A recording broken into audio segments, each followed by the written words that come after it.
Hello again, everyone. In this technical analysis of the stock market video, I call it one of the biggest because this could be one of the biggest stock market bubbles ever.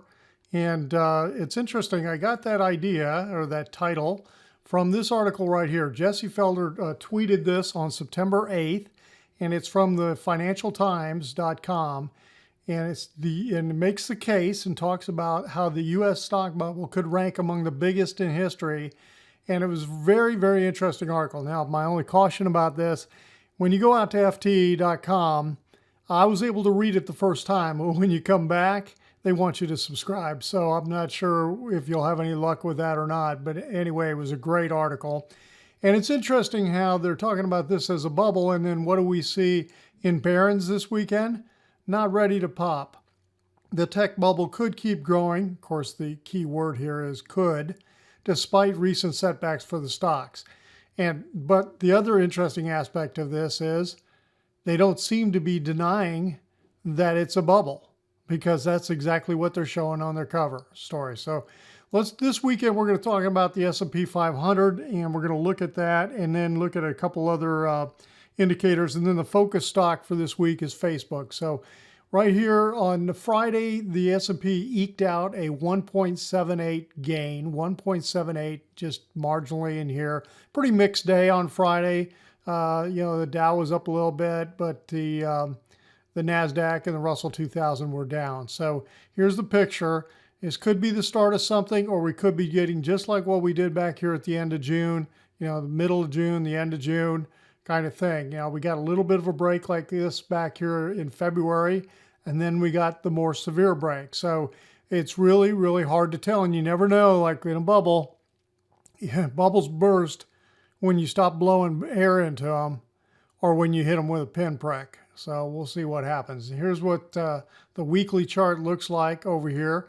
We're down 86 points basically on the S&P 500 for the week. Now this dotted line is the all-time high, intraday all-time high. So notice how the last couple of weeks we got above it, but then we couldn't hold and couldn't stay up there. So we'll see if that is a strong indication that this is getting ready to continue coming south or not. We're going to take a look at the Elliott wave picture first. Actually, I want to go to something. I want to look at the hourly chart and look over here.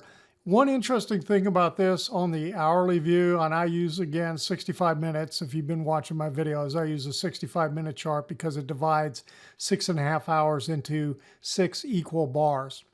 Now, here, this dotted line, this is where we closed on Friday, the 4th of September.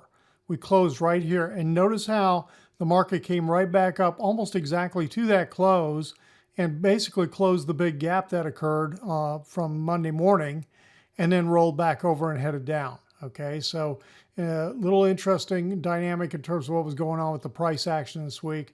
Let's take a look at the Elliott wave picture. Okay, right now I have got this that we are in a third minor wave of a 5-wave move to the upside coming off that bottom back here in March. Okay, so we are in the 5th intermediate wave, 5th and final wave up in terms of the rally from March of 2009. Now the real question is, if we continue to sell off in here and we break down, and with this 4th wave, you notice how big this 4th wave is getting here? And I'm talking about the minute waves, the little circled, little red circles here. Okay, so minor waves, minute waves. You spell it like minute, but you pronounce it minute is the way we do it. Okay, so if this 4th wave overlaps wave 1, then that invalidates this wave count. Then something else is going on. But the other interesting thing is that if it keeps coming down and overlaps the minor wave 1 right here, then there's no way that I can make this a 3 and a 4, like move the minor wave here and make it a 4. So there's a very real possibility that if this continues to break down, that this is indeed the high, the 5th minor wave, and the end of the 5th intermediate wave. But right now, I need to see that prove itself out. So that's the picture that we have there. So let me show you what that defaults to. Let me show you what that's like. So if we continue to break down, then this is what the alternate Elliott wave count is on the S&P 500. And you know, the NASDAQ has already peaked out, and there's a very good chance that if this continues to break down and the Dow continues to break down, that we've indeed completed the fifth wave. So we'll see how these next week or two come out. We've got a Fed meeting this coming week. There could be a lot of volatility. We'll see. Now let me go back to kind of my basic view, and I want to show you a side-by-side just to show you the kind of weakness that's been going on. Here's the S&P 500, and look, here's the June 8th high and how we broke above. We stayed below it with that big corrective pattern, and then we broke above it here on the S&P 500. But the equal weight S&P, this is barely moved above that June 8th high, and then we're rolling over and breaking back down again. So severe weakness in here, and you can also see what's happening with the indicators. Let me pull up one of my indicators. This is the percent of stocks above their 50-day moving average in the S&P 500. So you can see we have rapidly broken down this last week. We're down and hit the 50 level. So it's going to be real interesting. In that correction in June, we broke below it just a little bit. But if we substantially break down, we get below where this broke down back in here. What was the low in here? I'm looking to see what it says.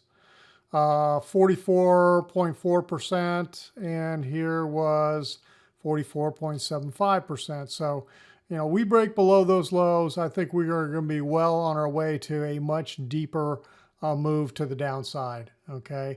And these vertical lines, basically I'm addressing the peak extremes that occurred back in March and then back up here in June, okay? And notice how that happened on June 8th also. So this is also a big divergence, you know, in terms of, you know, the market, the S&P kept pushing higher like I just showed you, but we did not even come close to retesting this extreme that we had here. We're seeing that same divergence on the VIX.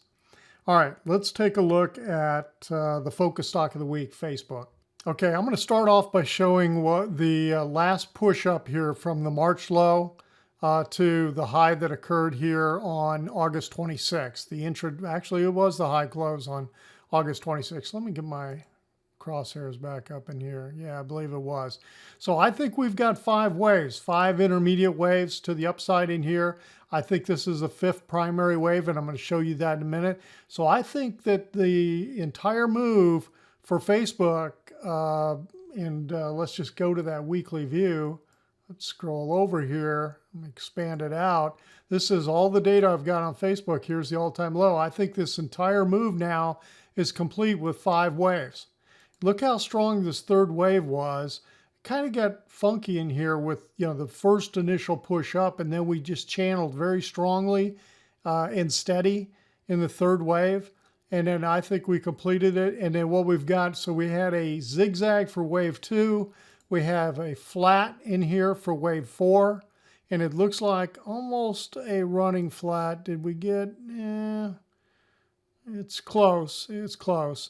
And so now, given, you know, that I believe, like I just showed you on the daily chart, that this 5th wave is complete, where would we expect at a minimum a pullback? To me, my expectation would be back to retest the lows of the prior 4th wave of 1 lower degree. Okay, so back down here into this level. And where is that? That's 136 to, you know, 120 something. So say 125 to 135 kind of range in here as a target zone. Now here's the thing. When it comes to corrective patterns, they can be zigzags. They can be like this, a zigzag. They can be a flat. They can be a triangle or a combination of those. Okay, so you just never quite know what you're going to get in terms of the complexity coming, you know, out of this, or really how long is it going to take to get down here.